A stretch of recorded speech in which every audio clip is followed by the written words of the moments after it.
আসসালামু আলাইকুম রহমতুল্লাহি বারকাতু। কেমন আছেন ফেসবুকের বন্ধুরা? তো আপনারা সন্ধ্যার সময় ইফতারি করার পরে কি খান না খান আমরা তো জানি না। তো আমরা ইফতারি করার পরে ইফতারির সময় তো মুড়ি ফলফলালি এগুলা খাই। এখন আমরা রাতের খাবার হলো পাস্তা রান্না করছি। পাস্তার সাথে আছে হলো গিয়া গরুর বট। গরুর বট কে কে খাইতে পছন্দ করেন একটু কমেন্টে জানাবেন।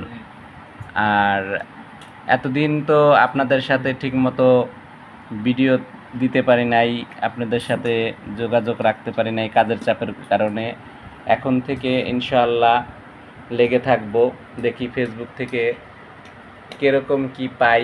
কারণ এখানে অনেক আশা নিয়ে এসেছিলাম যে এখান থেকে কিছু টাকা পয়সা ইনকাম করব, তারপরে বাড়ি গাড়ি সব কিছুই করব, কিন্তু এখান থেকে তো কোনো ইনকাম কোনো কিছুই করতে পারতাছি না। আরও নানান রকমের মানুষের কথা শুনতাছি, যাতে এই কথা আর না শুনতে হয় এই কারণেই আবার ফিরে সুন্দর সুন্দর ভিডিও নিয়ে আসবো আপনাদের জন্য। তো আপনারা আমাদের ভিডিও দেখবেন এবং লাইক কমেন্ট শেয়ার করে দিবেন, আমার পাশে থাকবেন। আমিও আপনাদের পাশে থাকার চেষ্টা করব সব সময়। তো কে কোথা থেকে আমার ভিডিও দেখেন একটু কমেন্টে বলে যাবেন। আর একটা জিনিস হলো, যে কোনো সব মানুষই ফেসবুকে আসে যে কোনো একটা আশা নিয়ে, কারণ আমরা এখানে শ্রম দিতেছি, সময় খাটাইতেছি, এমবি খরচ করতেছি।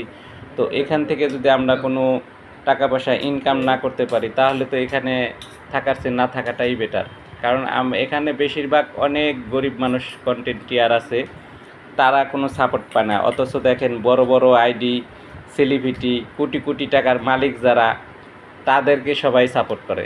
ওই যে কথায় আছে না, তেলে মাথায় তেল সবাই দেয়, জিনিসটা এরকমই হয়েছে। যেমন আমরা গরিব মানুষ, তো আমাদেরকে একটা লাইক কমেন্ট শেয়ারও কেউ করে না। আর সেলিব্রিটি, কোটি কোটি টাকার মালিক আছে যারা, তারা যদি একটা পাদও দেয় তাও শ্রোতাদের কাছে ভালো লাগে, তখন ওইখানে যা লাইক কমেন্ট দেখবেন মিলিয়ন মিলিয়ন ভিউ হয়ে যায়। অথচ ওখানে শিক্ষণীয় কোনো কিছু থাকে না, তারপরেও সেটা লাইক কমেন্ট শেয়ার করে ওখানে ভরে যায়, কারণ তারা ভাইরাল সেলিব্রিটি হয়ে গেছে, তাদের টাকা পয়সা আছে এজন্য। আর টাকা পয়সা আল্লাহদেরকেই সাপোর্ট করে, আমাদের মতো গরিব মানুষের পাশে কেউ থাকে না এবং থাকার চেষ্টাও করে না।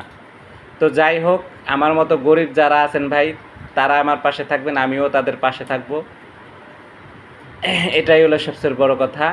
আর দেখি এখান থেকে কোনো কিছু ইনকাম করা যায় নাকি, তারপরে চেষ্টা করব যা করা যায়।